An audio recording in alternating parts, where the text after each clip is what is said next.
Oke, kita akan melanjutkan lagi pada part yang ketiga ini, melanjutkan tadi pada part sebelumnya.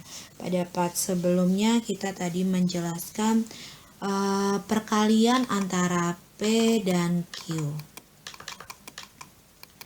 P dan Q yaitu ini, yaitu masuk ke dalam tahap keempat ya, perkalian P dan Q ya. Jadi tahap keempat adalah perkalian antara nilai P dan Q per item.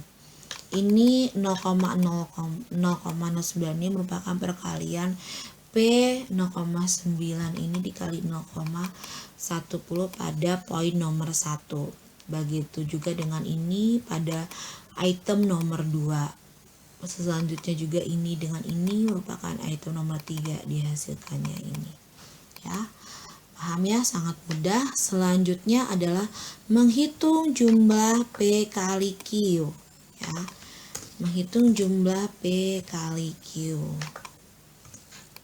Nih, tahap kelima ini merupakan tahap yang sangat gampang.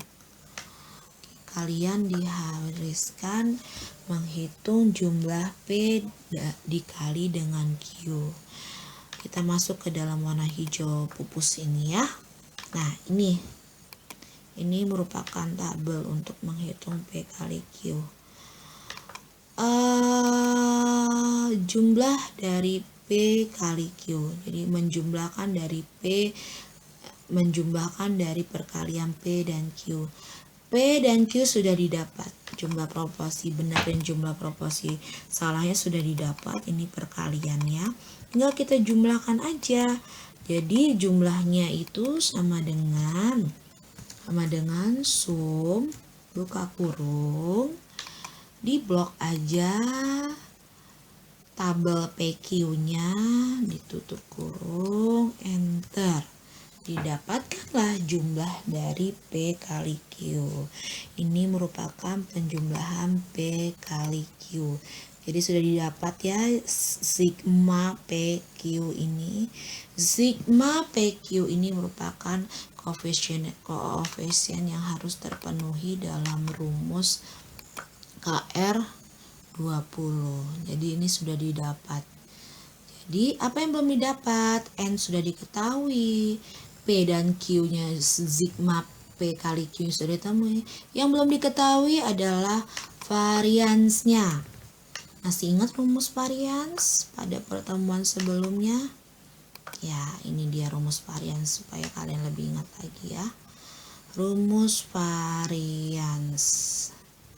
Rumus varians total.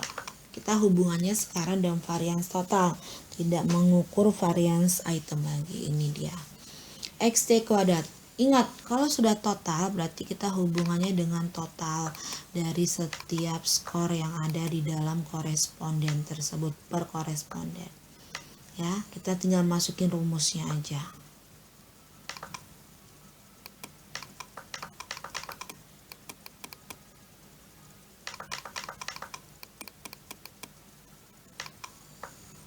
Oke, sebentar. Nah, ini hubungannya dengan ini kita. Hubungannya dengan total. Dan total ini dan ini. Lalu, gimana kita masukin rumusnya? Masih sama seperti yang sebelum-sebelumnya. Tinggal masukin rumus aja. Rumusnya apa sih dari varians? Varians itu adalah rumusnya XT, sigma XT pangkat 2 ya. Sigma XT pangkat 2 dikurangi dalam kurung sigma XT yang dikuadratkan dibagi dengan jumlah korespondennya. Ingat, di varians itu N besar. N besar maksudnya adalah jumlah dari korespondennya. Ini rumusnya masih sama. Masukkan N13-nya adalah ini. Jumlah XT kuadratnya, lalu M13-nya adalah ini, dipangkat 2 kan dibagi dengan 10. Enter. Oke, sudah didapat varians totalnya ini 3,240 Sekarang jika varians totalnya sudah diketahui, sigma jumlah PQ-nya sudah diketahui, N kecil jumlah itemnya sudah diketahui, kita tinggal menghitung reliabilitasnya. Reliabilitasnya apa sih rumusnya? Ini dia. Pertama kita akan mencari KR20. KR20 rumusnya adalah N per N1 varians dikurang jumlah P kali Q dibagi dengan varians lagi. Gampang ya rumusnya. Tinggal dimasukin aja ke sini.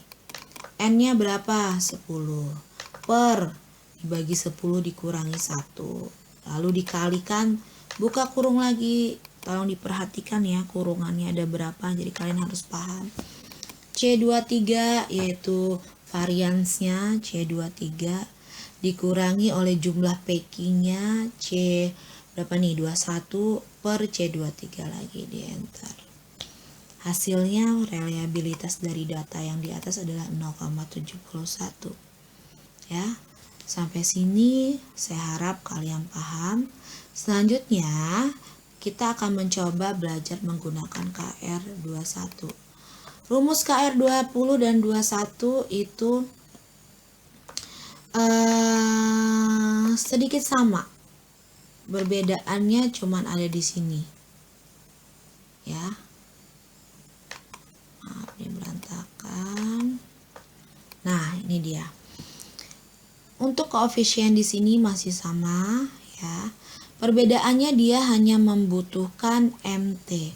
Apa sih itu MT? MT adalah nilai min rata-rata dari jumlah skornya. Jadi kita tambahkan untuk mencari MT. Sigma XT dibagi dengan N. Ya, kita masukkan ke sini.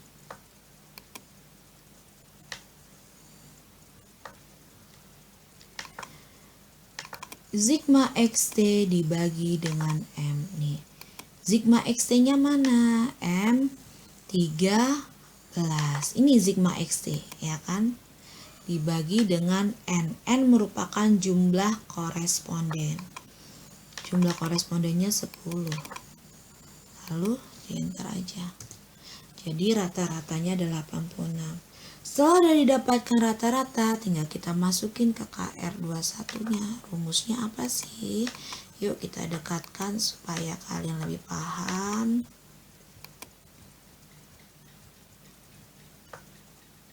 Nah, ini dia rumusnya. Ini berupa rumus dari KR21.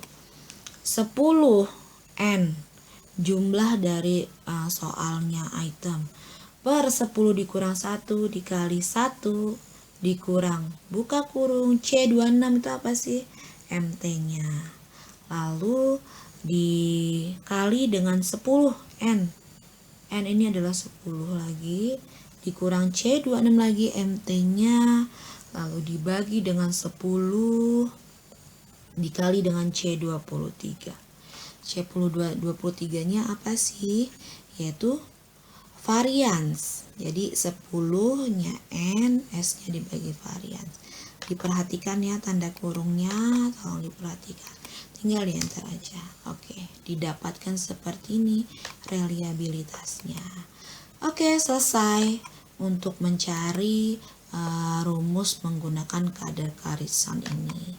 Jadi dari perhitungan di atas didapatkan bahwa perhitungan KR20 itu reliabilitasnya 0,71, berarti dia memiliki kriteria yang tinggi karena lebih besar dari 0,70.